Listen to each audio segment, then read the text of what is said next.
Secretary General is shocked by the Israeli airstrikes in Gaza, in which a meaningful number of civilians have been killed.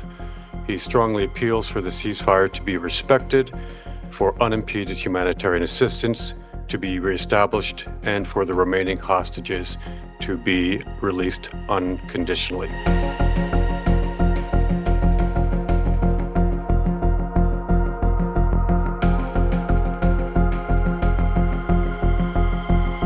The Israeli Air Force initiated a series of attacks against Hamas targets in Gaza.